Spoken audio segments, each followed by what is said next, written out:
بسم الله الرحمن الرحيم. ألف لام ميم. ذلك الكتاب لا ريب فيه هدى للمتقين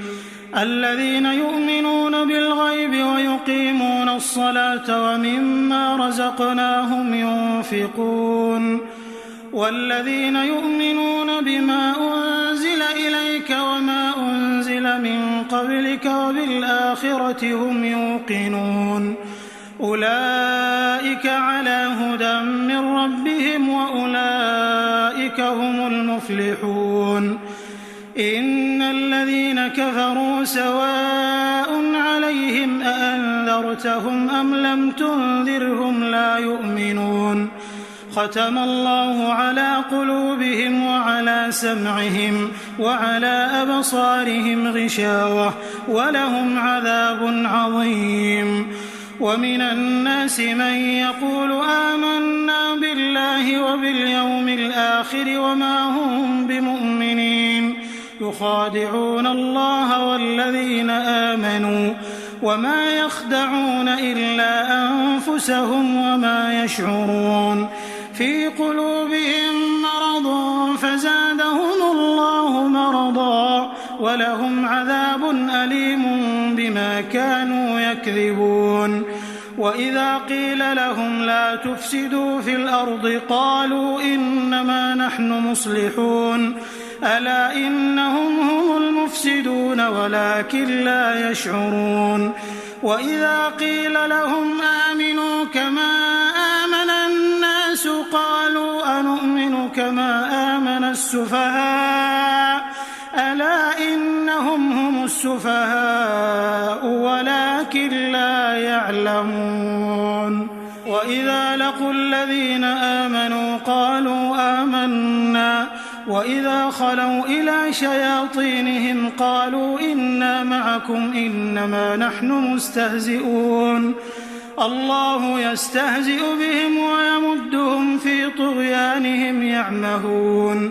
أولئك الذين اشتروا الضلالة بالهدى فما ربحت تجارتهم وما كانوا مهتدين. مثلهم كمثل الذي استوقد نارا فلما أضاءت ما حوله ذهب الله بنورهم وتركهم في ظلمات لا يبصرون. صم بكم عمي فهم لا يرجعون. أو كصيب من السماء فيه ظلمات ورعد وبرق يجعلون أصابعهم في آذانهم من الصواعق حذر الموت والله محيط بالكافرين. يكاد البرق يخطف أبصارهم كلما أضاء لهم مشوا فيه وإذا أظلم عليهم قاموا ولو شاء الله لذهب بسمعهم وأبصارهم إن الله على كل شيء قدير. يا أيها الناس اعبدوا ربكم الذي خلقكم والذين من قبلكم لعلكم تتقون الذي جعل لكم الأرض فراشا والسماء بناء وأنزل من السماء ماء فأخرج به من الثمرات رزقا لكم فلا تجعلوا لله أندادا وأنتم تعلمون. وإن كنتم في ريب مما نزلنا على عبدنا فأتوا بسورة من مثله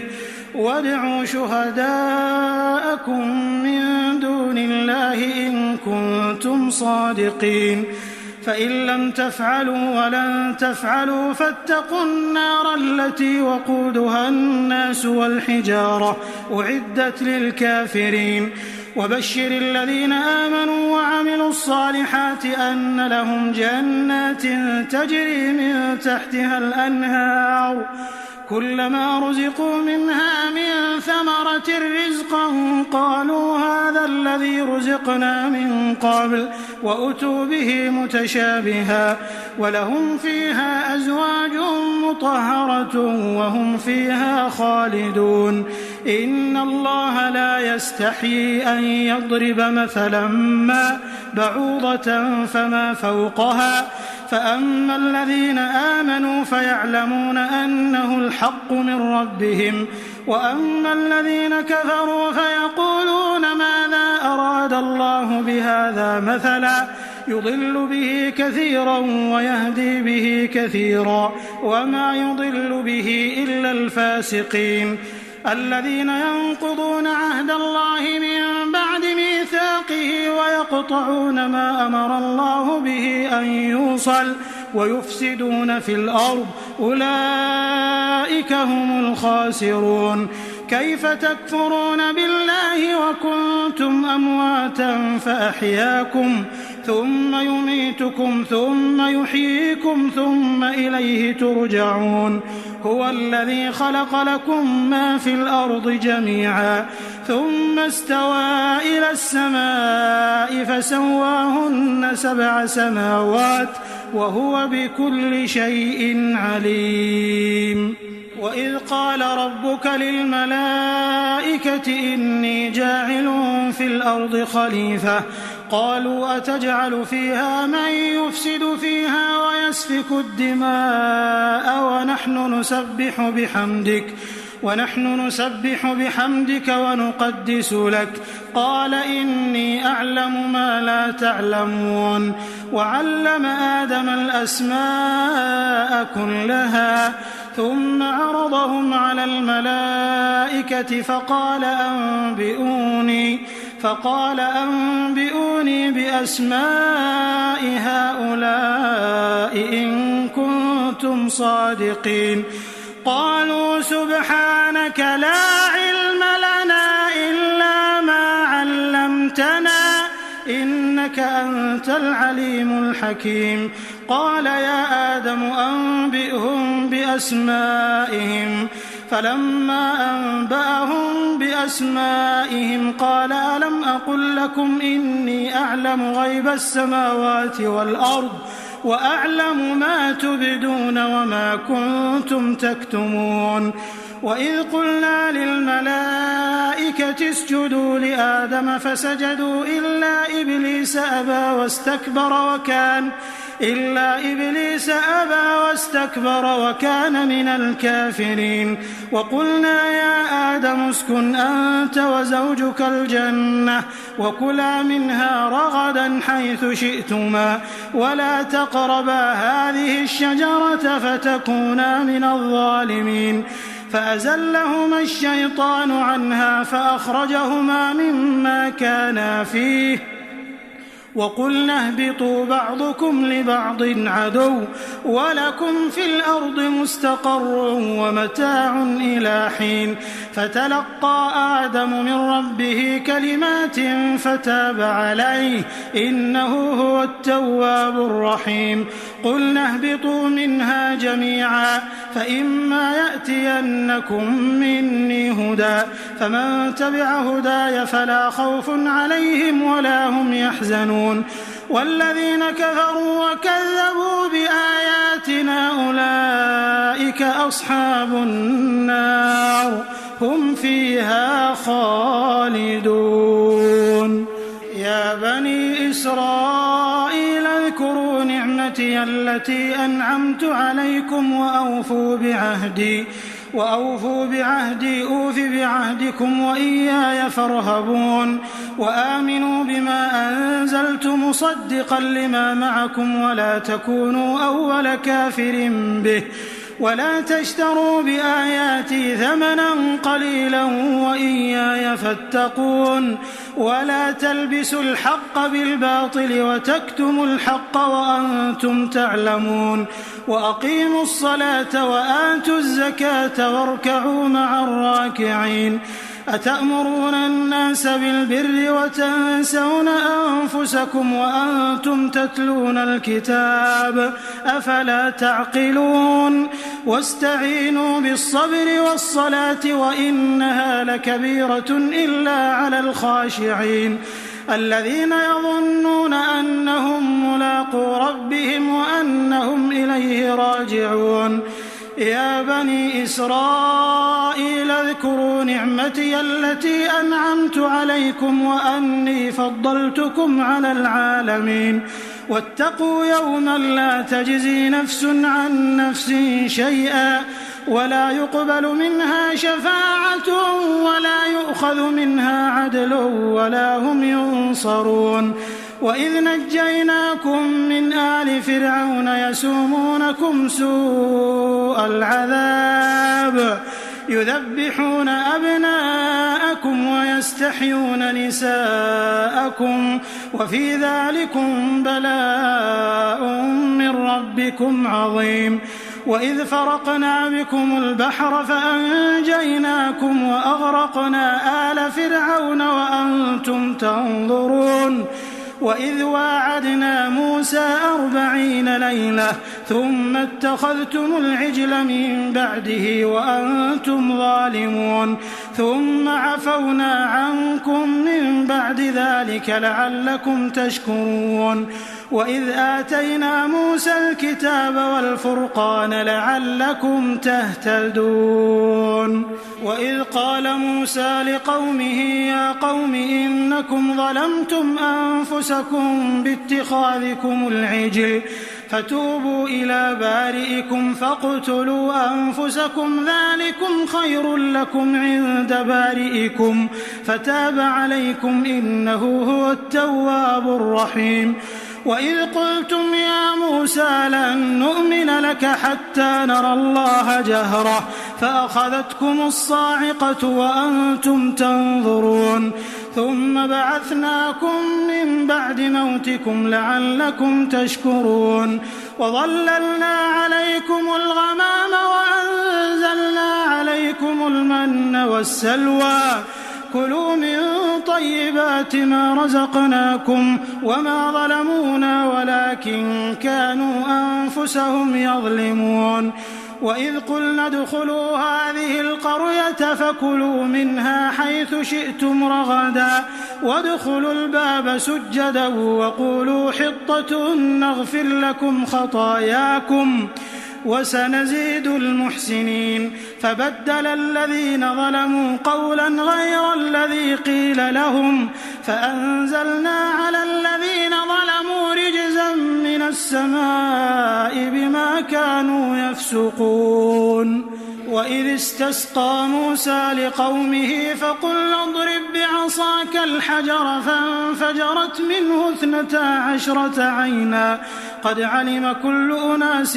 مشربهم كلوا واشربوا من رزق الله ولا تعثوا في الأرض مفسدين وإذ قلتم يا موسى لن نصبر على طعام واحد فادع لنا ربك يخرج لنا مما تنبت الأرض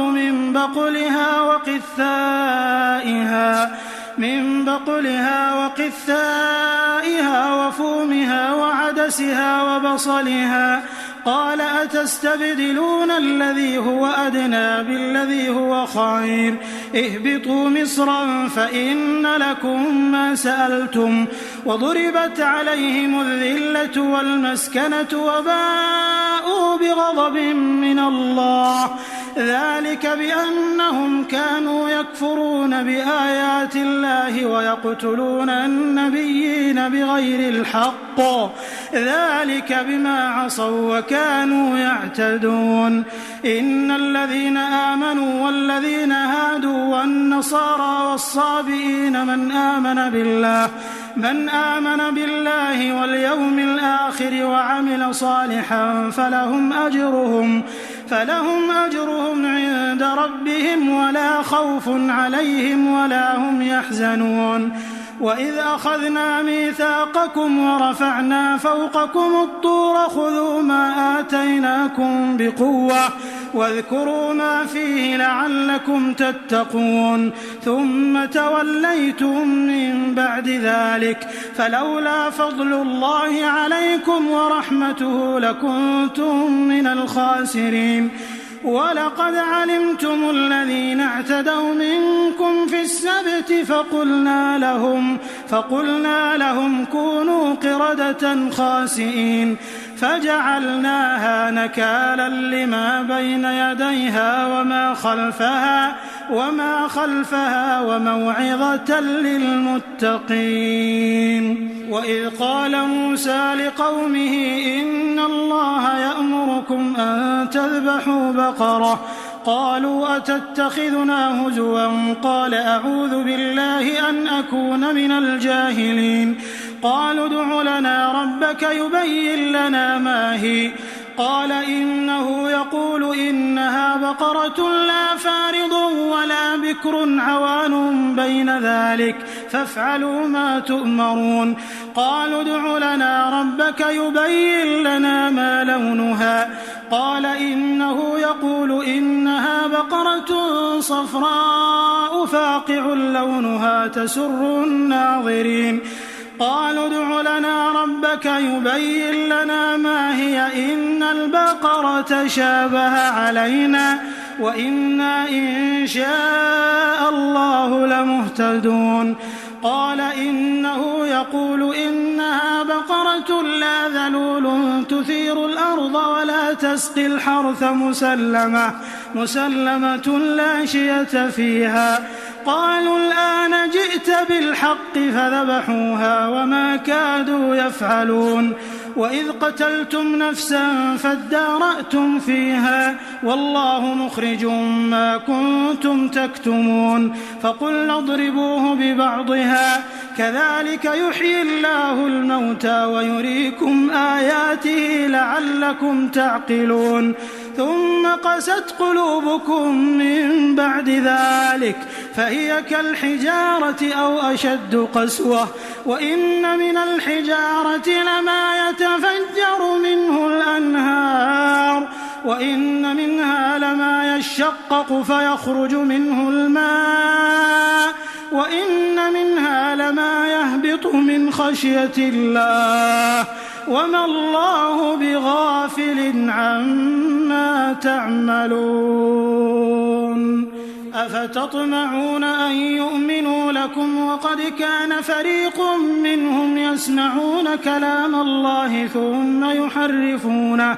ثم يحرفونه من بعد ما عقلوه وهم يعلمون. وإذا لقوا الذين آمنوا قالوا آمنا وإذا خلا بعضهم إلى بعض قالوا أتحدثونهم بما فتح الله عليكم ليحاجوكم به عند ربكم أفلا تعقلون.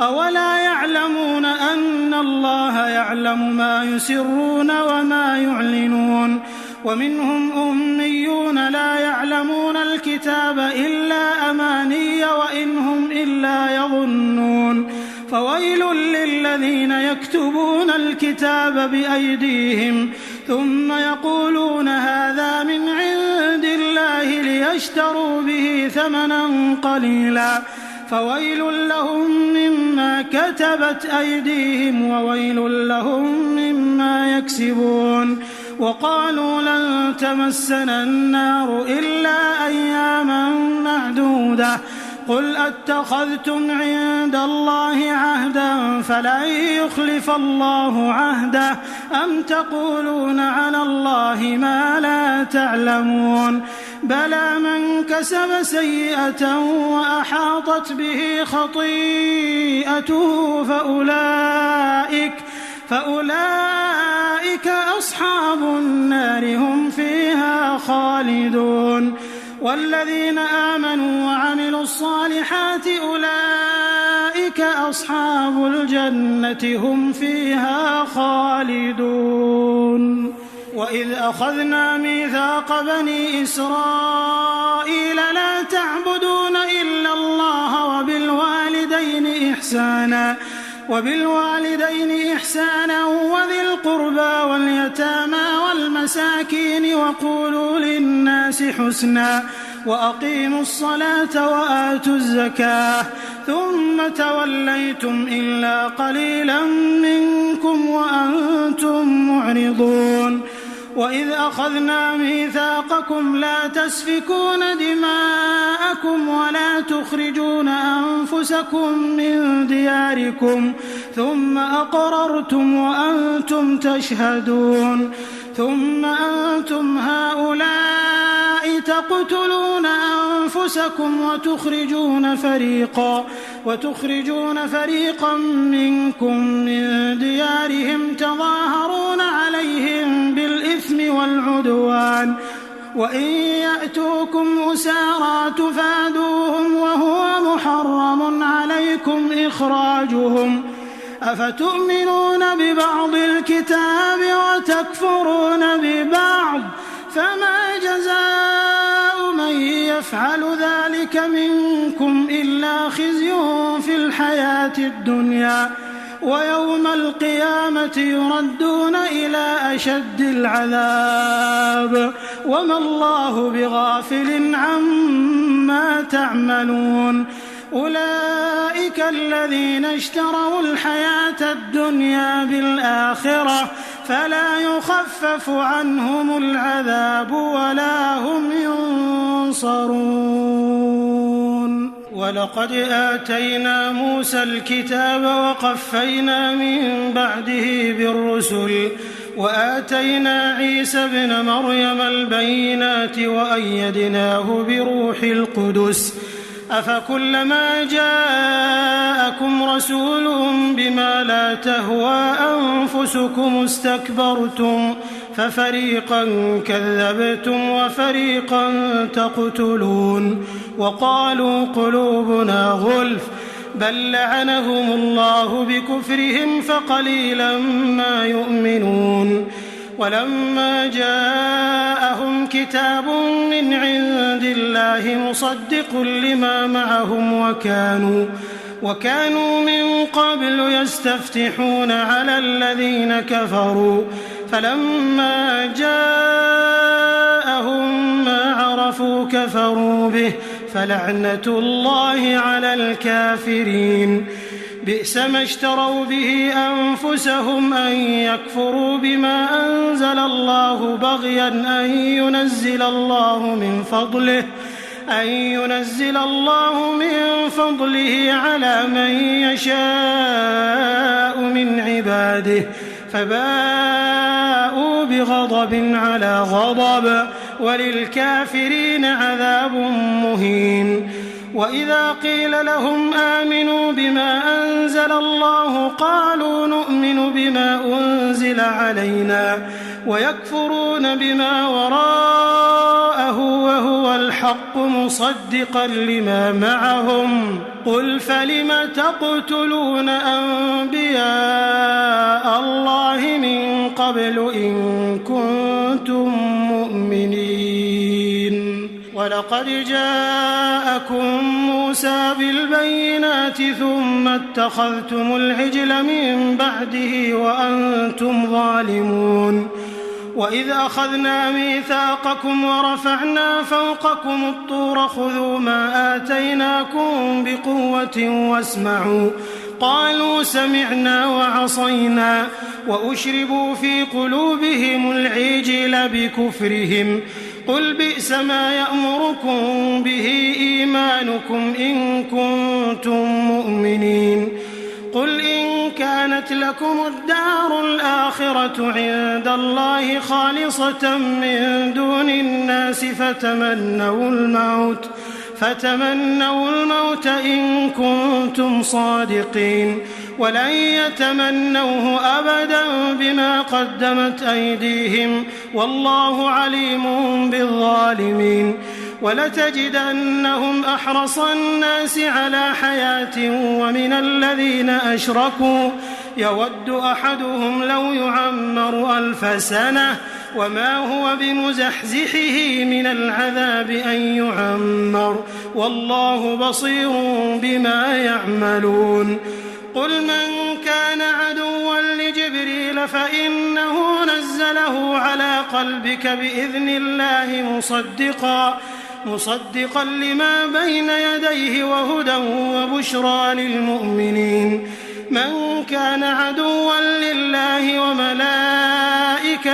ورسله وجبريل وميكال فإن الله عدو للكافرين ولقد أنزلنا إليك آيات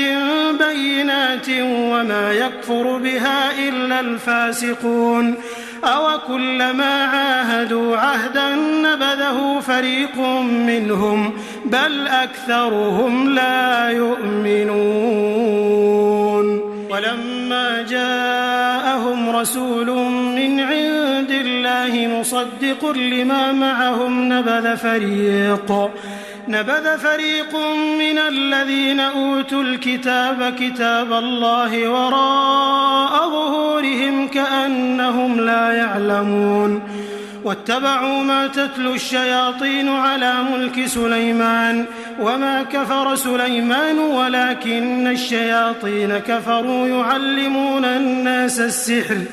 وما أنزل على الملكين ببابل هاروت وماروت وما يعلمان من أحد حتى يقولا إنما نحن فتنة فلا تكفر فيتعلمون منهما ما يفرقون به بين المرء وزوجه وما هم بضارين به من أحد إلا بإذن الله ويتعلمون ما يضرهم ولا ينفعهم ولقد علموا لمن اشتراه ما له في الآخرة من خلاق ولبئس ما شروا به أنفسهم لو كانوا يعلمون ولو أنهم آمنوا واتقوا لمثوبة من عند الله خير لو كانوا يعلمون يا أيها الذين آمنوا لا تقولوا راعنا وقولوا انظرنا واسمعوا وللكافرين عذاب أليم ما يود الذين كفروا من أهل الكتاب ولا المشركين أن ينزل عليكم من خير من ربكم والله يختص برحمته من يشاء والله ذو الفضل العظيم ما ننسخ من آية أو ننسها نأت بخير منها أو مثلها ألم تعلم أن الله على كل شيء قدير ألم تعلم أن الله له ملك السماوات والأرض وما لكم من دون الله من ولي ولا نصير أم تريدون أن تسألوا رسولكم كما سئل موسى من قبل ومن يتبدل الكفر بالإيمان فقد ضل سواء السبيل ود كثير من أهل الكتاب لو يردونكم من بعد إيمانكم كفارا حسدا من عند أنفسهم من بعد ما تبين لهم الحق فاعفوا واصفحوا حتى يأتي الله بأمره إن الله على كل شيء قدير وأقيموا الصلاة وآتوا الزكاة وما تقدموا لأنفسكم من خير تجدوه عند الله إن الله بما تعملون بصير وقالوا لن يدخل الجنة إلا من كان هودا أو نصارى تلك أمانيهم قل هاتوا برهانكم إن كنتم صادقين بلى من أسلم وجهه لله وهو محسن فله أجره عند ربه ولا خوف عليهم ولا هم يحزنون وقالت اليهود ليست النصارى ليست اليهود على شيء وهم يتلون الكتاب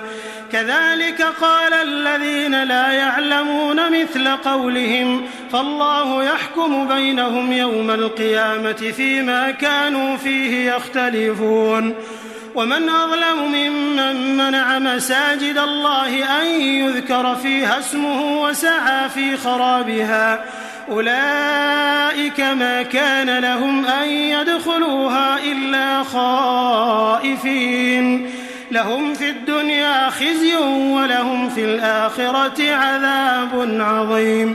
ولله المشرق والمغرب فأينما تولوا فثم وجه الله إن الله واسع عليم وقالوا اتخذ الله ولدا سبحانه بل له ما في السماوات والأرض كل له قانتون بديع السماوات والأرض وإذا قضى أمرا فإنما يقول له كن فيكون وقال الذين لا يعلمون لولا يكلمنا الله أو تأتينا آية كذلك قال الذين من قبلهم مثل قولهم تشابهت قلوبهم قد بينا الآيات لقوم يوقنون إنا أرسلناك بالحق بشيرا ونذيرا ولا تسأل عن أصحاب الجحيم ولن ترضى عنك اليهود ولا النصارى حتى تتبع ملتهم قل إن هدى الله هو الهدى ولئن اتبعت أهواءهم بعد الذي جاءك من العلم ما لك من الله من ولي ولا نصير الذين آتيناهم الكتاب يتلونه حق تلاوته أولئك يؤمنون به ومن يكفر به فأولئك هم الخاسرون يا بني إسرائيل اذكروا نعمتي التي أنعمت عليكم وأني فضلتكم على العالمين واتقوا يوما لا تجزي نفس عن نفس شيئا ولا يقبل منها عدل ولا تنفعها شفاعة ولا هم ينصرون وإذ ابتلى إبراهيم ربه بكلمات فأتمهم قال إني جاعلك للناس إماما قال ومن ذريتي قال لا ينال عهد الظالمين وإذ جعلنا البيت مثابة للناس وأمنا واتخذوا من مقام إبراهيم مصلى وعهدنا إلى إبراهيم وإسماعيل أن طهرا بيتي للطائفين والعاكفين والركع السجود وإذ قال إبراهيم رب اجعل هذا بلدا آمنا وارزق أهله من الثمرات من آمن منهم بالله واليوم الآخر قال ومن كفر فأمتعه قليلا ثم أضطره إلى عذاب النار وبئس المصير وإذ يرفع إبراهيم القواعد من البيت وإسماعيل ربنا تقبل منا إنك أنت السميع العليم ربنا واجعلنا مسلمين لك ومن ذريتنا أمة مسلمة لك وأرنا مناسكنا وتب علينا إنك أنت التواب الرحيم ربنا وابعث فيهم رسولا منهم يتلو عليهم آياتك ويعلمهم الكتاب والحكمة ويزكيهم إنك أنت العزيز الحكيم ومن يرغب عن ملة إبراهيم إلا من سفه نفسه ولقد اصطفيناه في الدنيا وإنه في الآخرة لمن الصالحين إذ قال له ربه أسلم قال أسلمت لرب العالمين ووصى بها إبراهيم بنيه ويعقوب يا بني إن الله اصطفى لكم الدين فلا تموتن إلا وأنتم مسلمون أم كنتم شهداء إذ حضر يعقوب الموت إذ قال لبنيه ما تعبدون من بعدي قالوا نعبد إلهك وإله آبائك إبراهيم وإسماعيل وإسحاق إلها واحدا ونحن له مسلمون تلك أمة قد خلت لها ما كسبت ولكم ما كسبتم ولا تسألون عما كانوا يعملون وقالوا كونوا هودا أو نصارى تهتدوا قل بل ملة إبراهيم حنيفا وما كان من المشركين قولوا آمنا بالله وما أنزل إلينا وما أنزل إلى إبراهيم وإسماعيل وإسحاق ويعقوب والأسباط وما أوتي موسى وعيسى وما أوتي النبيون من ربهم لا نفرق بين أحد منهم ونحن له مسلمون فإن آمنوا بمثل ما آمنتم به فقد اهتدوا وإن تولوا فإنما هم في شقاق فسيكفيكهم الله وهو السميع العليم صبغة الله ومن أحسن من الله صبغة ونحن له عابدون قل أتحاجوننا في الله وهو ربنا وربكم ولنا أعمالنا ولكم أعمالكم ونحن له مخلصون أم تقولون إن إبراهيم وإسماعيل وإسحاق ويعقوب والأسباط كانوا هودا أو نصارى قل أأنتم أعلم أم الله ومن أظلم ممن كتم شهادة عنده من الله وما الله بغافل عما تعملون تلك أمة قد خلت لها ما كسبت ولكم ما كسبتم ولا تسألون عما كانوا يعملون سيقول السفهاء من الناس ما ولاهم عن قبلتهم التي كانوا عليها قل لله المشرق والمغرب يهدي من يشاء إلى صراط مستقيم وكذلك جعلناكم أمة وسطا لتكونوا شهداء على الناس ويكون الرسول عليكم شهيدا وما جعلنا القبلة التي كنت عليها إلا لنعلم من يتبع الرسول ممن ينقلب على عقبيه وإن كانت لكبيرة إلا على الذين هدى الله وما كان الله ليضيع إيمانكم إن الله بالناس لرؤوف رحيم قد نرى تقلب وجهك في السماء فلنولينك قبلة ترضاها فول وجهك شطر المسجد الحرام وحيث ما كنتم فولوا وجوهكم شطره وإن الذين أوتوا الكتاب ليعلمون أنه الحق من ربهم وما الله بغافل عما يعملون ولئن أتيت الذين أوتوا الكتاب بكل آية ما تبعوا قبلتك وما أنت بتابع قبلتهم وما بعضهم بتابع قبلة بعض ولئن اتبعت أهواءهم من بعد ما جاءك من العلم إنك إذا لمن الظالمين الذين آتيناهم الكتاب يعرفونه كما يعرفون أبناءهم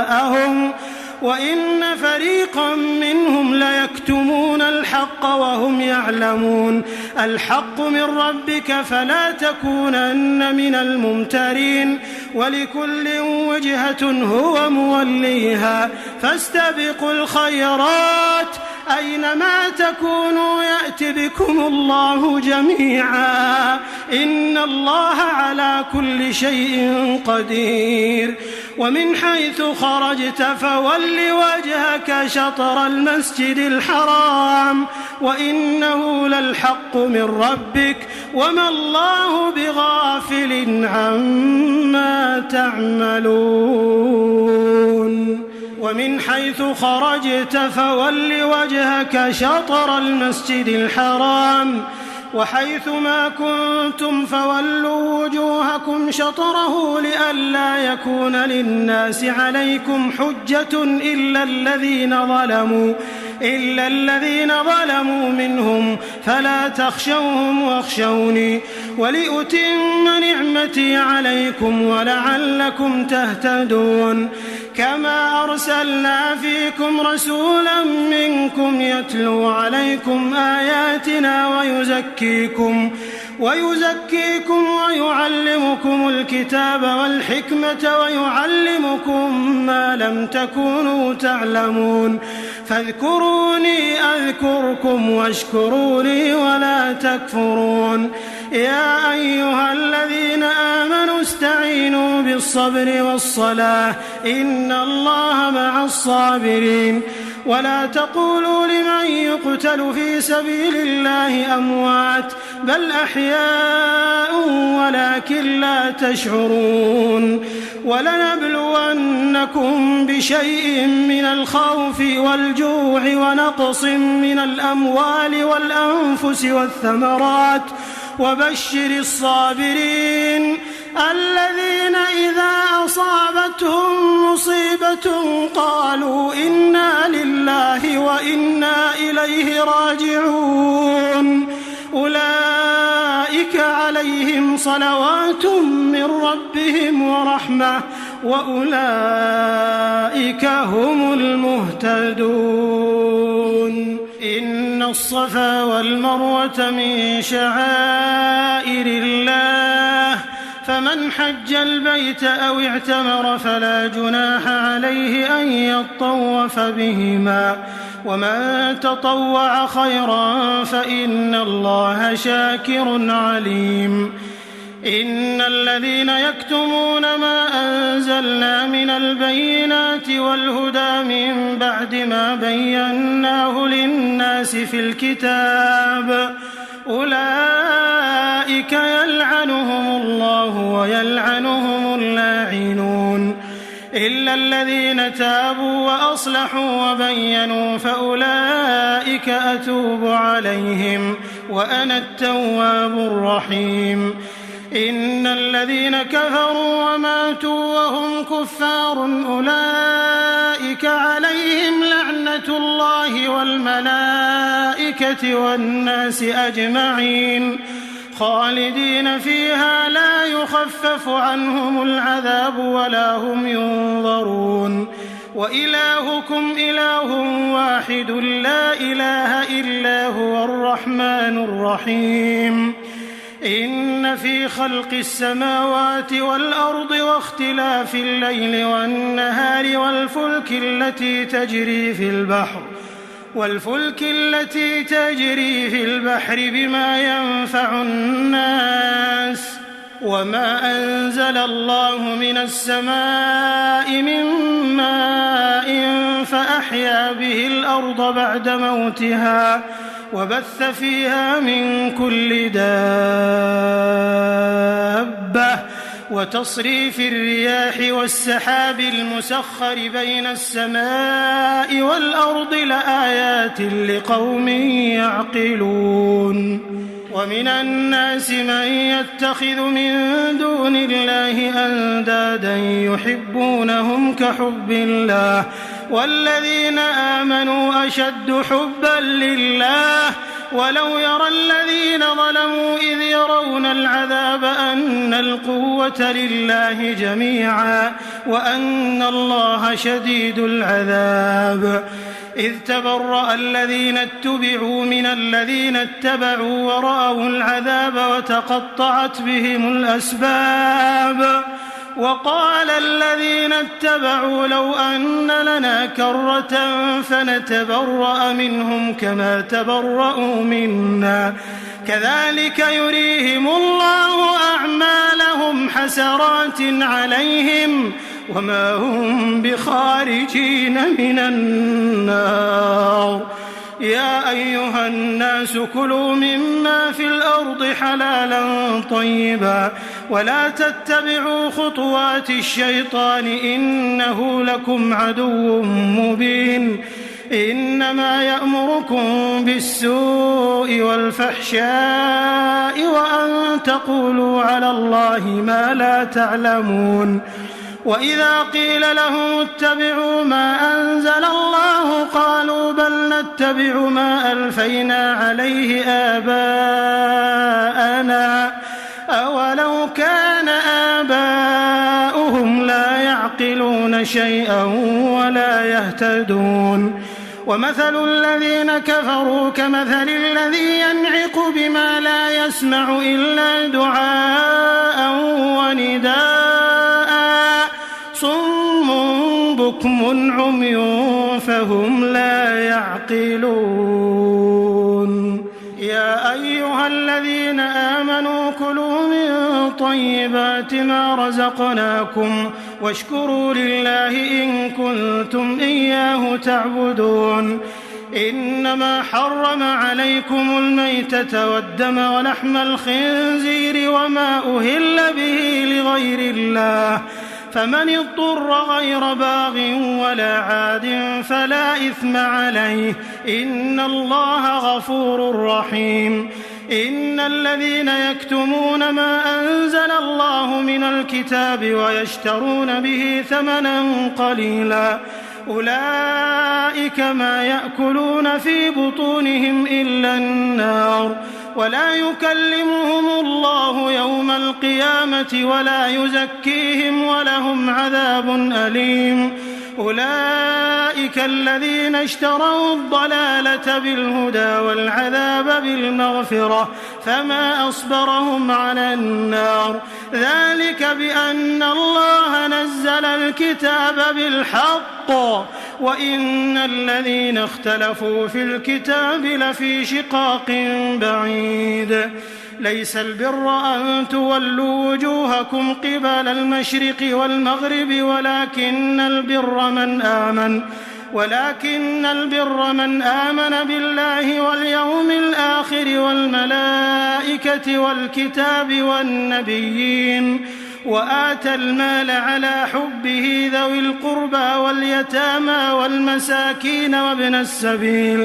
وابن السبيل والسائلين وفي الرقاب وأقام الصلاة وآتى الزكاة والموفون بعهدهم إذا عاهدوا والصابرين في البأساء والضراء وحين البأس أولئك الذين صدقوا وأولئك هم المتقون. يا أيها الذين آمنوا كتب عليكم القصاص في القتلى الحر بالحر والعبد بالعبد والأنثى بالأنثى فمن عفي له من أخيه شيء فاتباع بالمعروف وأداء إليه بإحسان ذلك تخفيف من ربكم ورحمة فمن اعتدى بعد ذلك فله عذاب أليم. ولكم في القصاص حياة يا أولي الألباب لعلكم تتقون. كتب عليكم إذا حضر أحدكم الموت إن ترك خيرا الوصية للوالدين والأقربين بالمعروف حقا على المتقين فمن بدله بعدما سمعه فإنما إثمه على الذين يبدلونه إن الله سميع عليم. فمن خاف من موص جنفا أو إثما فأصلح بينهم فلا إثم عليه إن الله غفور رحيم. يا أيها الذين آمنوا كتب عليكم الصيام كما كتب على الذين من قبلكم لعلكم تتقون أياما معدودات فمن كان منكم مريضا أو على سفر فعدة من أيام أخر وعلى الذين يطيقونه فدية طعام مسكين فمن تطوع خيرا فهو خير له وأن تصوموا خير لكم إن كنتم تعلمون.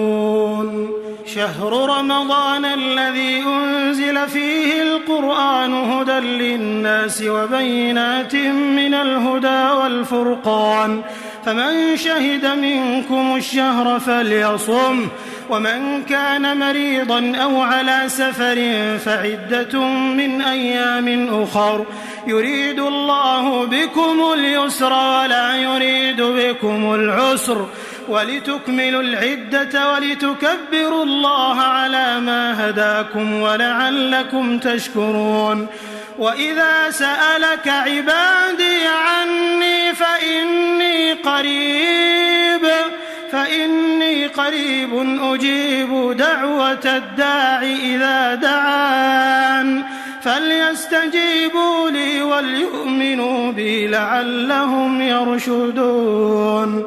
أحل لكم ليلة الصيام الرفث إلى نسائكم هن لباس لكم وأنتم لباس لهن علم الله أنكم كنتم تختانون أنفسكم فتاب عليكم وعفى عنكم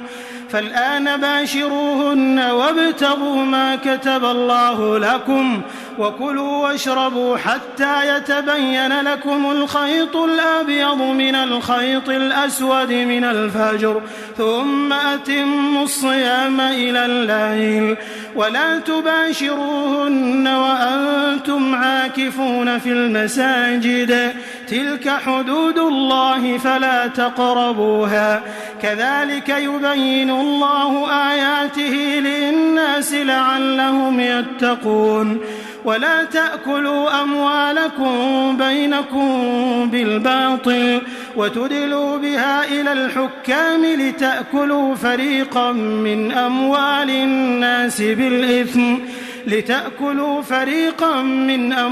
الناس بالإثم وأنتم تعلمون. يسألونك عن الأهلة قل هي مواقيت للناس والحج وليس البر بأن تأتوا البيوت من ظهورها ولكن البر من اتقى وأتوا البيوت من أبوابها واتقوا الله لعلكم تفلحون. وقاتلوا في سبيل الله الذين يقاتلونكم ولا تعتدوا إن الله لا يحب المعتدين. وقتلوهم حيث ثقفتموهم وأخرجوهم من حيث أخرجوكم والفتنة أشد من القتل ولا تقاتلوهم عند المسجد الحرام حتى يقاتلوكم فيه فإن قاتلوكم فاقتلوهم كذلك جزاء الكافرين. فإن انتهوا فإن الله غفور رحيم. وقاتلوهم حتى لا تكون فتنة ويكون الدين لله فإن انتهوا فلا عدوان إلا على الظالمين. الشهر الحرام بالشهر الحرام والحرمات قصاص فمن اعتدى عليكم فاعتدوا عليه بمثل ما اعتدى عليكم واتقوا الله واعلموا أن الله مع المتقين. وأنفقوا في سبيل الله ولا تلقوا بأيديكم إلى التهلكة وأحسنوا إن الله يحب المحسنين. وأتموا الحج والعمرة لله فإن أحصرتم فما استيسر من الهدي ولا تحلقوا رؤوسكم حتى يبلغ الهدي محله فمن كان منكم مريضا أو به أذى من رأسه ففدية من صيام أو صدقة أو نسك فإذا أمنتم فمن تمتع بالعمرة إلى الحج فما استيسر من الهدي فمن لم يجد فصيام 3 أيام في الحج و7 إذا رجعتم تلك 10 كاملة ذلك لمن لم يكن أهله حاضر المسجد الحرام واتقوا الله واعلموا أن الله شديد العقاب. الحج أشهر معلومات فمن فرض فيهن الحج فلا رفث ولا فسوق ولا جدال في الحج وما تفعلوا من خير يعلمه الله وتزودوا فإن خير الزاد التقوى واتقون يا أولي الألباب. ليس عليكم جناح أن تبتغوا فضلا من ربكم فإذا أفضتم من عرفات فاذكروا الله عند المشعر الحرام واذكروه كما هداكم وإن كنتم من قبله لمن الضالين. ثم أفيضوا من حيث أفاض الناس واستغفروا الله إن الله غفور رحيم. فإذا قضيتم مناسككم فاذكروا الله كذكركم آباءكم أو أشد ذكرا. فمن الناس من يقول ربنا آتنا في الدنيا وما له في الآخرة من خلاق ومنهم من يقول ربنا آتنا في الدنيا حسنة وفي الآخرة حسنة وقنا عذاب النار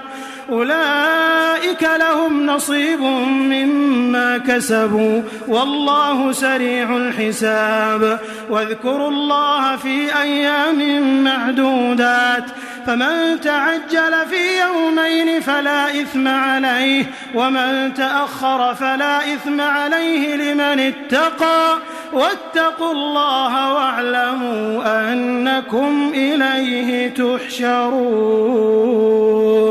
ومن الناس من يعجبك قوله في الحياة الدنيا ويشهد الله على ما في قلبه وهو ألد الخصام وإذا تولى سعى في الأرض ليفسد فيها ويهلك الحرث والنسل والله لا يحب الفساد. وإذا قيل له اتق الله أخذته العزة بالإثم فحسبه جهنم ولبئس المهاد. ومن الناس من يشري نفسه ابتغاء مرضات الله والله رؤوف بالعباد. يا أيها الذين آمنوا ادخلوا في السلم كافة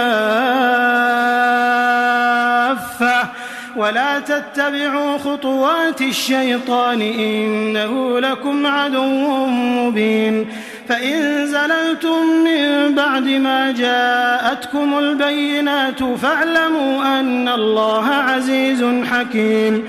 هل ينظرون إلا أن يأتيهم الله في ظلل من الغمام والملائكة وقضي الأمر وإلى الله ترجع الأمور. سل بني إسرائيل كم آتيناهم من آية بينة ومن يبدل نعمة الله من بعد ما جاءته فإن الله شديد العقاب. زين للذين كفروا الحياة الدنيا ويسخرون من الذين آمنوا والذين اتقوا فوقهم يوم القيامة والله يرزق من يشاء بغير حساب. كان الناس أمة واحدة فبعث الله النبيين مبشرين ومنذرين وأنزل معهم الكتاب بالحق ليحكم بين الناس فيما اختلفوا فيه وما اختلف فيه إلا الذين أوتوه من بعد ما جاءتهم البينات بغيا بينهم فهدى الله الذين آمنوا لما اختلفوا فيه من الحق بإذنه والله يهدي من يشاء إلى صراط مستقيم. أم حسبتم أن تدخلوا الجنة ولما يأتكم مثل الذين خلوا من قبلكم مستهم البأساء والضراء وزلزلوا حتى يقول الرسول والذين آمنوا معه متى نصر الله ألا إن نصر الله قريب. يسألونك ماذا ينفقون قل ما أنفقتم من خير فللوالدين والأقربين واليتامى والمساكين وابن السبيل وما تفعلوا من خير فإن الله به عليم. كتب عليكم القتال وهو كره لكم وعسى أن تكرهوا شيئا وهو خير لكم وعسى أن تحبوا شيئا وهو شر لكم والله يعلم وأنتم لا تعلمون. يسألونك عن الشهر الحرام قتال فيه قل قتال فيه كبير وصد عن سبيل الله وكفر به والمسجد الحرام وإخراج أهله منه أكبر عند الله والفتنة أكبر من القتل ولا يزالون يقاتلونكم حتى يردوكم عن دينكم إن استطاعوا ومن يرتدد منكم عن دينه فيمت وهو كافر فأولئك حبطت أعمالهم في الدنيا والآخرة وأولئك أصحاب النار هم فيها خالدون. إن الذين آمنوا والذين هاجروا وجاهدوا في سبيل الله أولئك يرجون رحمة الله والله غفور رحيم. يسألونك عن الخمر والميسر قل فيهما إثم كبير ومنافع للناس وإثمهما أكبر من نفعهما ويسألونك ماذا ينفقون قل العفو كذلك يبين الله لكم الآيات لعلكم تتفكرون في الدنيا والآخرة. ويسألونك عن اليتامى قل إصلاح لهم خير وإن تخالطوهم فإخوانكم والله يعلم المفسد من المصلح ولو شاء الله لأعنتكم إن الله عزيز حكيم. ولا تنكحوا المشركات حتى يؤمنوا ولأمة مؤمنة خير من مشركة ولو أعجبتكم ولا تنكحوا المشركين حتى يؤمنوا ولعبد مؤمن خير من مشرك ولو أعجبكم أولئك يدعون إلى النار والله يدعو إلى الجنة والمغفرة بإذنه ويبين آياته للناس لعلهم يتذكرون. ويسألونك عن المحيض قل هو أذى فاعتزلوا النساء في المحيض ولا تقربوهن حتى يطهرن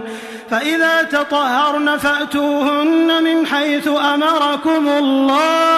إن الله يحب التوابين ويحب المتطهرين.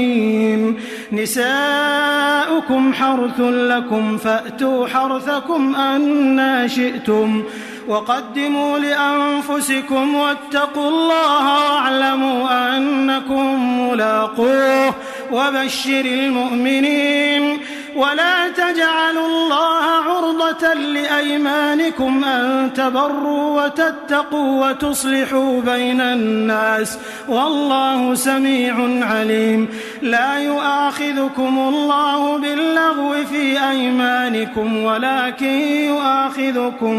ولكن يؤاخذكم بما كسبت قلوبكم والله غفور حليم. للذين يؤلون من نسائهم تربص 4 أشهر فإن فاءوا فإن الله غفور رحيم وإن عزموا الطلاق فإن الله سميع عليم. والمطلقات يتربصن بأنفسهن 3 قروء ولا يحل لهن أن يكتمن ما خلق الله في أرحامهن إن كن يؤمن بالله واليوم الآخر وبعولتهن أحق بردهن في ذلك إن أرادوا إصلاحا ولهن مثل الذي عليهن بالمعروف وللرجال عليهن درجة والله عزيز حكيم. الطلاق 2 فإمساك بمعروف أو تسريح بإحسان ولا يحل لكم أن تأخذوا مما آتيتموهن شيئا إلا أن يخافا ألا يقيما حدود الله فإن خفتم ألا يقيما حدود الله فلا جناح عليهما فيما افتدت به تلك حدود الله فلا تعتدوها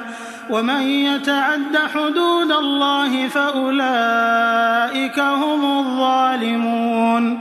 فإن طلقها فلا تحل له من بعد حتى تنكح زوجا غيره فإن طلقها فلا جناح عليهما أن يتراجعا إن ظنا أن يقيما حدود الله وتلك حدود الله يبينها لقوم يعلمون. وإذا طلقتم النساء فبلغن أجلهن فأمسكوهن بمعروف أو سرحوهن بمعروف ولا تمسكوهن ضرارا لتعتدوا ومن يفعل ذلك فقد ظلم نفسه. ولا تتخذوا آيات الله هزوا واذكروا نعمة الله عليكم وما أنزل عليكم من الكتاب والحكمة يعظكم به واتقوا الله واعلموا أن الله بكل شيء عليم. وإذا طلقتم النساء فبلغن أجلهن فلا تعضلوهن أن ينكحن أزواجهن إذا تراضوا بينهم بالمعروف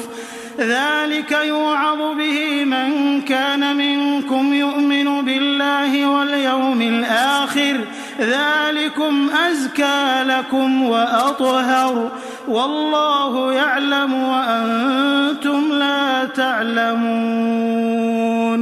والوالدات يرضعن أولادهن حولين كاملين لمن أراد أن يتم الرضاعة وعلى المولود له رزقهن وكسوتهن بالمعروف لا تكلف نفس إلا وسعها لا تضار والدة بولدها ولا مولود له بولده وعلى الوارث مثل ذلك فإن أرادا فصالا عن تراض منهما وتشاور فلا جناح عليهما. وإن أردتم أن تسترضعوا أولادكم فلا جناح عليكم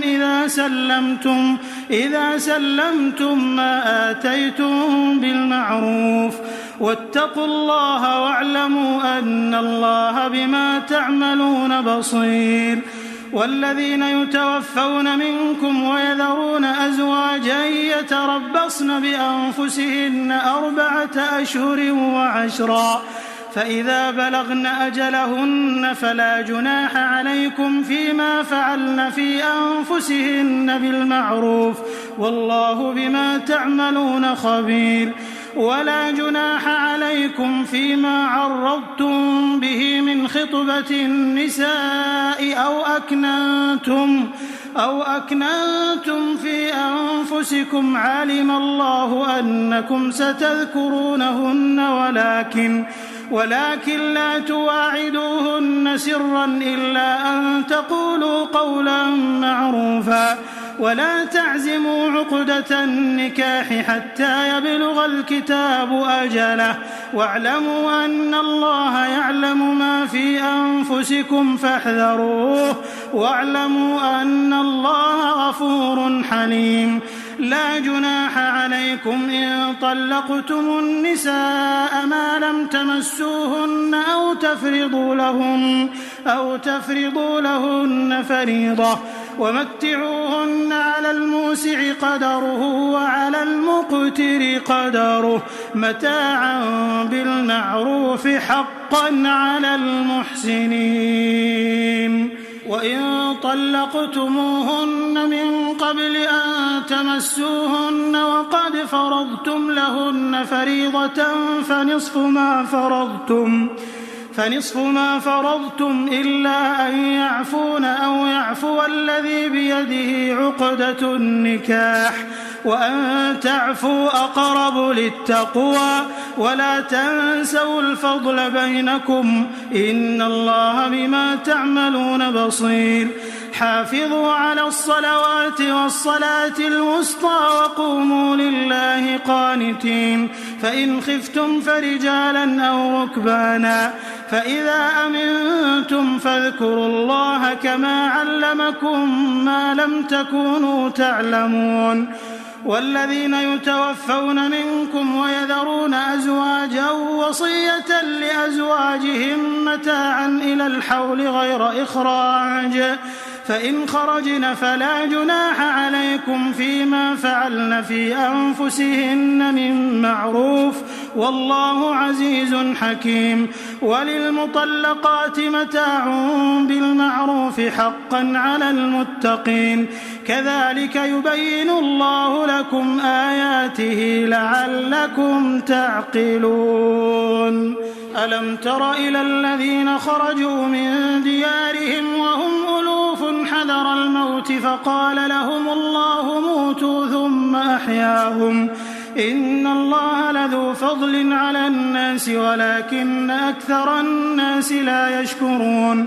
وقاتلوا في سبيل الله واعلموا أن الله سميع عليم. من ذا الذي يقرض الله قرضا حسنا فيضاعفه له أضعافا كثيرة والله يقبض ويبسط وإليه ترجعون. ألم تر إلى الملأ من بني إسرائيل من بعد موسى إذ قالوا لنبي له مبعث لنا ملكا نقاتل في سبيل الله قال هل عسيتم إن كتب عليكم القتال ألا تقاتلوا قالوا وما لنا ألا نقاتل في سبيل الله وقد أخرجنا من ديارنا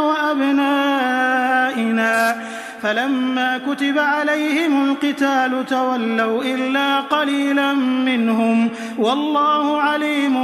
بالظالمين. وقال لهم نبيهم إن الله قد بعث لكم طالوت ملكا قالوا أنى يكون له الملك علينا ونحن أحق بالملك منه ولم يؤت سعة من المال قال إن الله اصطفاه عليكم وزاده بسطة في العلم والجسم والله يؤتي ملكه من يشاء والله واسع عليم. وقال لهم نبيهم إن آية ملكه أن يأتيكم التابوت فيه سكينة من ربكم وبقية مما ترك آل موسى وآل هارون تحمله الملائكة إن في ذلك لآية لكم إن كنتم مؤمنين. فلما فصل طالوت بالجنود قال إن الله مبتليكم بنهر فمن شرب منه فليس مني ومن لم يطعمه فإنه مني إلا من اغترف غرفة بيده فشربوا منه إلا قليلا منهم فلما جاوزه هو والذين آمنوا معه قالوا لا طاقة لنا اليوم بجالوت وجنوده قال الذين يظنون أنهم ملاقو الله كم من فئة قليلة غلبت فئة كثيرة بإذن الله والله مع الصابرين ولما برزوا لجالوت وجنوده قالوا ربنا أفرغ علينا صبرا وثبت أقدامنا وانصرنا على القوم الكافرين فهزموهم بإذن الله وقتل داود جالوت وآتاه الله الملك والحكمة وعلمه مما يشاء ولولا دفع الله الناس بعضهم ببعض لفسدت الأرض ولكن الله ذو فضل على العالمين تلك آيات الله نتلوها عليك بالحق وإنك لمن المرسلين تلك الرسل فضلنا بعضهم على بعض منهم من كلم الله ورفع بعضهم درجات وآتينا عيسى ابن مريم البينات وأيدناه بروح القدس ولو شاء الله ما اقتتل الذين من بعدهم من بعد ما جاءتهم البينات ولكن اختلفوا فمنهم من آمن ومنهم من كفر ولو شاء الله ما اقتتلوا ولكن الله يفعل ما يريد يا أيها الذين آمنوا أنفقوا مما رزقناكم من قبل أن يأتي يوم لا بيع فيه ولا خلة ولا شفاعة والكافرون هم الظالمون الله لا إله إلا هو الحي القيوم لا تأخذه سنة ولا نوم له ما في السماوات وما في الأرض من ذا الذي يشفع عنده إلا بإذنه يعلم ما بين أيديهم وما خلفهم ولا يحيطون بشيء من علمه إلا بما شاء وسع كرسيه السماوات والأرض ولا يؤوده حفظهما وهو العلي العظيم لا إكراه في الدين قد تبين الرشد من الغي فمن يكفر بالطاغوت ويؤمن بالله فقد استمسك بالعروة الوثقى لا انفصام لها والله سميع عليم الله ولي الذين آمنوا يخرجهم من الظلمات إلى النور والذين كفروا أولياؤهم الطاغوت يخرجونهم من النور إلى الظلمات أولئك أصحاب النار هم فيها خالدون ألم تر إلى الذي حاج إبراهيم في ربه أن آتاه الله الملك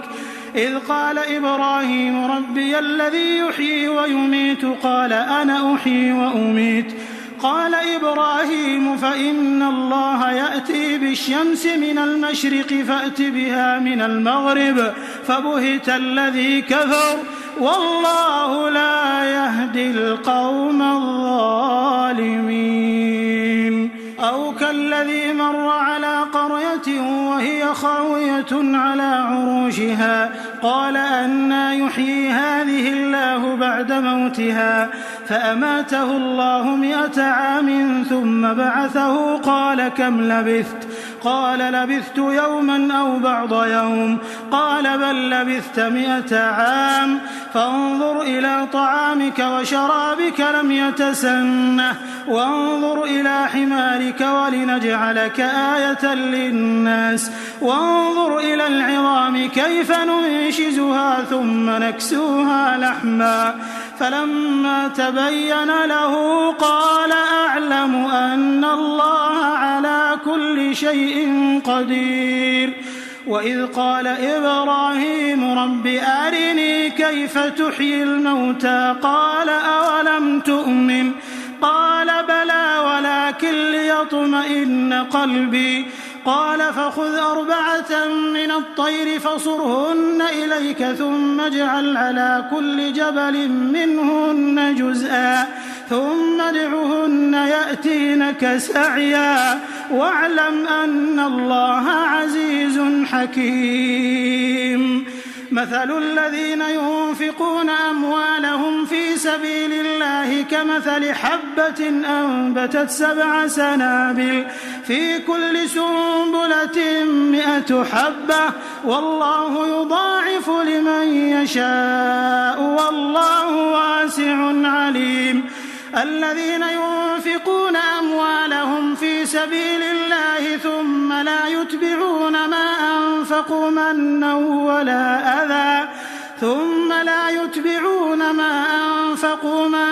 ولا أذى لهم أجرهم عند ربهم ولا خوف عليهم ولا هم يحزنون. قول معروف ومغفرة خير من صدقة يتبعها أذى والله غني حليم. يا أيها الذين آمنوا لا تبطلوا صدقاتكم بالمن والأذى كالذي ينفق ماله رئاء الناس ولا يؤمن بالله واليوم الآخر فمثله كمثل صفوان عليه تراب فأصابه وابل فتركه صلدا لا يقدرون على شيء مما كسبوا والله لا يهدي القوم الكافرين. ومثل الذين ينفقون أموالهم ابتغاء مرضات الله وتثبيتا من أنفسهم كمثل جنة بربوة أصابها وابل فآتت أكلها ضعفين فإن لم يصبها وابل فطل والله بما تعملون بصير. أيود أحدكم أن تكون له جنة من نخيل وأعناب تجري من تحتها الأنهار له فيها من كل الثمرات وأصابه الكبر وله ذرية ضعفاء فأصابها إعصار فيه نار فاحترقت كذلك يبين الله لكم الآيات لعلكم تتفكرون. يا أيها الذين آمنوا أنفقوا من طيبات ما كسبتم ومما أخرجنا لكم من الأرض ولا تيمموا الخبيث منه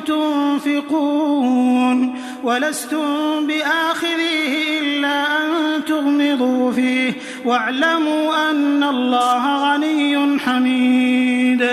الشيطان يعدكم الفقر ويأمركم بالفحشاء والله يعدكم مغفرة منه وفضلا والله واسع عليم. يؤتي الحكمة من يشاء ومن يؤت الحكمة فقد أوتي خيرا كثيرا وما يذكر إلا أولو الألباب. وما أنفقتم من نفقة أو نذرتم من نذر فإن الله يعلمه وما للظالمين من أنصار. إن تبدوا الصدقات فنعما هي وإن تخفوها وتؤتوها الفقراء فهو خير لكم ويكفر عنكم من سيئاتكم والله بما تعملون خبير. ليس عليك هداهم ولكن الله يهدي من يشاء وما تنفقوا من خير فلأنفسكم وما تنفقون إلا ابتغاء وجه الله وما تنفقوا من خير يوفى إليكم وأنتم لا تظلمون. للفقراء الذين أحصروا في سبيل الله لا يستطيعون ضربا في الأرض يحسبهم الجاهل أغنياء من التعفف تعرفهم بسيماهم لا يسألون الناس إلحافا وما تنفقوا من خير فإن الله به عليم. الذين ينفقون أموالهم بالليل والنهار سرا وعلانية فلهم أجرهم عند ربهم ولا خوف عليهم ولا هم يحزنون. الذين يأكلون الربا لا يقومون إلا كما يقوم الذي يتخبطه الشيطان من المس ذلك بأنهم قالوا إنما البيع مثل الربا وأحل الله البيع وحرم الربا فمن جاءه موعظة من ربه فانتهى فله ما سلف وأمره إلى الله ومن عاد فأولئك أصحاب النار هم فيها خالدون. يمحق الله الربا ويربي الصدقات والله لا يحب كل كفار أثيم. إن الذين آمنوا وعملوا الصالحات وأقاموا الصلاة وآتوا الزكاة لهم أجرهم عند ربهم ولا خوف عليهم ولا هم يحزنون. يا أيها الذين آمنوا اتقوا الله وذروا ما بقي من الربا إن كنتم مؤمنين فإن لم تفعلوا فأذنوا بحرب من الله ورسوله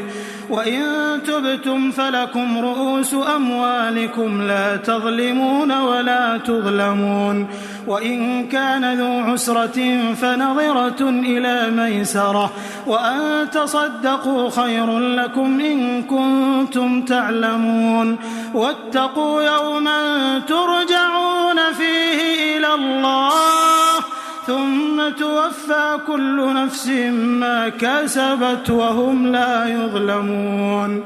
يا أيها الذين آمنوا إذا تداينتم بدين إلى أجل مسمى فاكتبوه وليكتب بينكم كاتب بالعدل ولا يأب كاتب أن يكتب كما علمه الله فليكتب وليملل الذي عليه الحق وليتق الله ربه ولا يبخس منه شيئا فإن كان الذي عليه الحق سفيها أو ضعيفا أو لا يستطيع أن يمل هو فليملل وليه بالعدل واستشهدوا شهيدين من رجالكم فإن لم يكونا رجلين فرجل وامرأتان ممن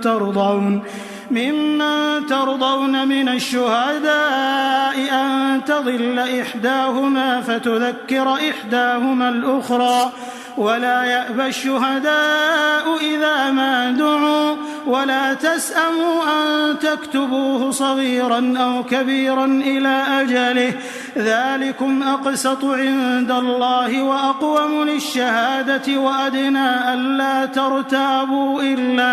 إلا أن تكون تجارة حاضرة تديرونها بينكم فليس عليكم جناح ألا تكتبوها وأشهدوا إذا تبايعتم ولا يضار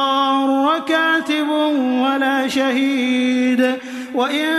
تفعلوا فإنه فسوق بكم واتقوا الله ويعلمكم الله والله بكل شيء عليم. وإن كنتم على سفر ولم تجدوا كاتبا فرهان مقبوضة فإن أمن بعضكم بعضا فليؤد الذي ائتمن أمانته وليتق الله ربه ولا تكتموا الشهادة ومن يكتمها فإنه آثم قلبه والله بما تعملون عليم. لله ما في السماوات وما في الأرض وإن تبدوا ما في أنفسكم أو تخفوه يحاسبكم به الله فيغفر لمن يشاء ويعذب من يشاء والله على كل شيء قدير. آمن الرسول بما أنزل إليه من ربه والمؤمنون كل آمن بالله وملائكته وكتبه ورسله لا نفرق بين أحد من رسله وقالوا سمعنا وأطعنا غفرانك ربنا وإليك المصير. لا يكلف الله نفسا إلا وسعها لها ما كسبت وعليها ما اكتسبت ربنا لا تؤاخذنا إن نسينا أو أخطأنا ربنا ولا تحمل علينا إصرا كما حملته على الذين من قبلنا ربنا ولا تحملنا ما لا طاقة لنا به واعف عنا واغفر لنا وارحمنا أنت مولانا